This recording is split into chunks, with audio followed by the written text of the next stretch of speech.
If you ever want to buy cryptocurrencies, the first thing you need to buy is called a stablecoin. This is the bridge between fiat and crypto. In this video, I'll explain to you what a stablecoin is, the different kinds of stablecoins, and finally, how you can be able to buy stablecoins on the Binance platform. Let's get those credits rolling.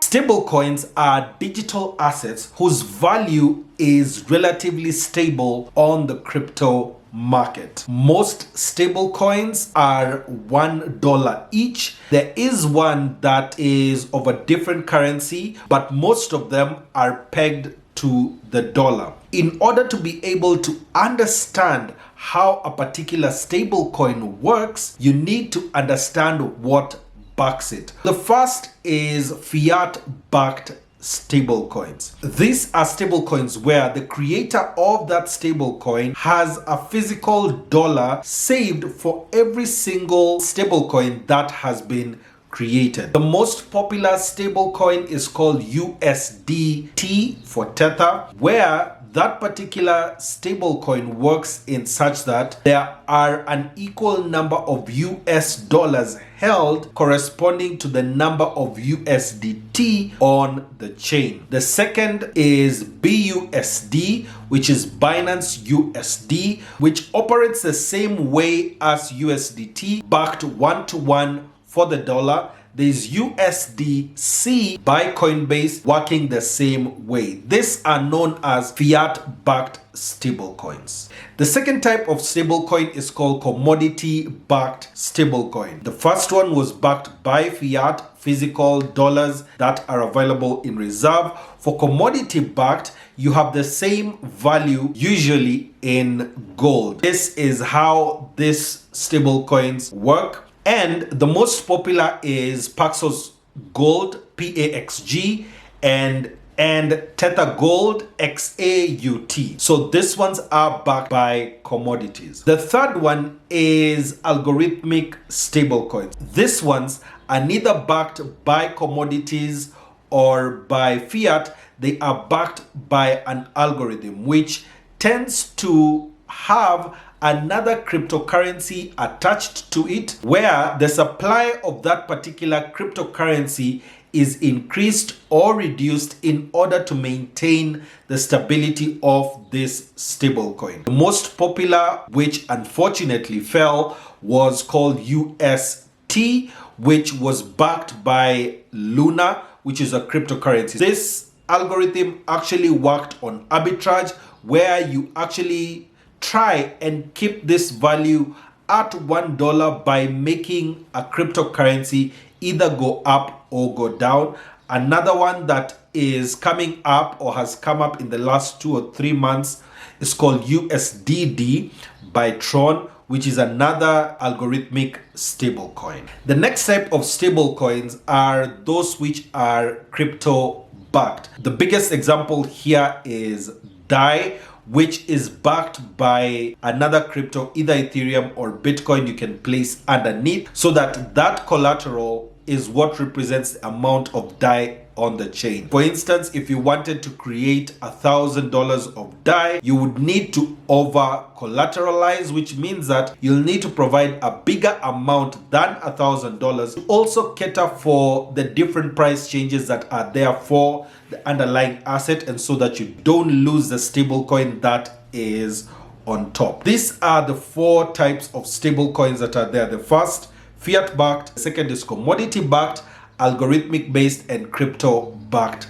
stablecoin. Stablecoins are important in the market for 3 different reasons. The first is they offer stability in a volatile market. We are currently in the bear market. November of 2021 is when we hit $69,000 with Bitcoin, and currently at the time of recording this video, Bitcoin is about $20,800. But if you had sold your Bitcoin at 69,000, this time you can actually be able to buy back into Bitcoin, because the value of that stablecoin remains relatively the same. On the platform, I typically use BUSD or USDT, but my best preference is BUSD because it has other advantages as well. The second reason why stablecoins are important is you can be able to get in and out of the market at the time that you want. If you got into the market when the prices are going up, you are able to cash back to a stable coin, do another trade, and actually make money when the market is going up or the market is going down. The third reason is increase in liquidity. The truth of the matter is the volume of the stable coins actually helps in making the crypto market more efficient, because most people who are holding other cryptocurrencies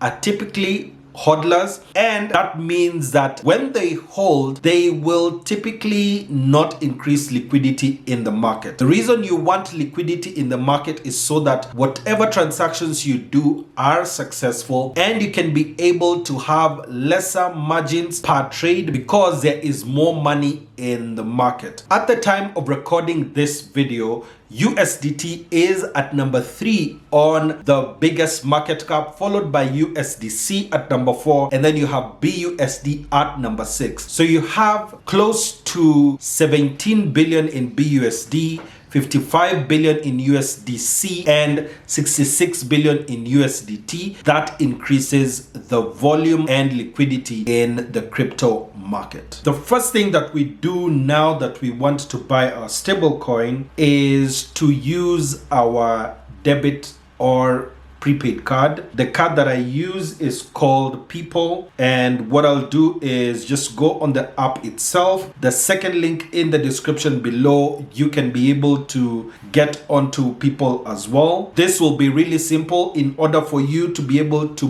buy your stablecoin, this is how you do it. On the app itself, I'll click on add money and then click on MPESA. It will show your phone number, and then you can actually come and say the amount of money that you want to send. You want to send a small amount onto the account. That is what is showing. Then I'll click on load. Once it loads, it asks you to put your MPESA PIN. It says please authenticate the transaction with MPESA. Then I'll click on close, then click on cancel at the very top. Then the amount has been loaded. You get a notification at the top and you're able to load. Once we have loaded this amount, then we will now go onto our Binance and we will load this cash onto a stablecoin. Go onto the Binance app. Here we are on the Binance app. Click on more, and then under common function, click on buy crypto. Then at the top, search for the stablecoin that you want.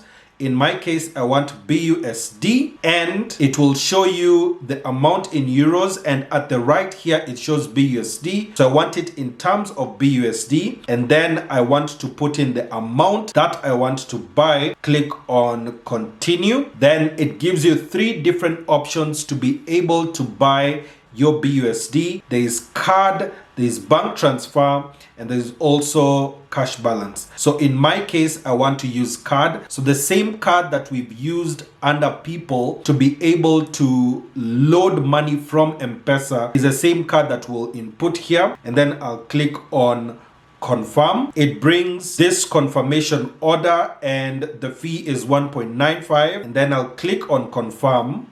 On this screen, we are actually being asked for a one-time password, OTP. So click on bank link. Here it says, please check your information and choose a payment verification method. So the code has been sent to my People app. Here we are on the People app. I click on the 3 dots here and click on OTP. It brings you the OTP itself. This OTP is what I'll use now on the Binance app. Click on submit. Once that is complete, now back on the Binance app, you'll go on the home page, click on wallets. To be able to find it, we have our BUSD there. The next thing that we can do now is go to this particular video that will show you how you can be able to buy Bitcoin on spot trading, and there'll be another video here very soon about how you can do BUSD margin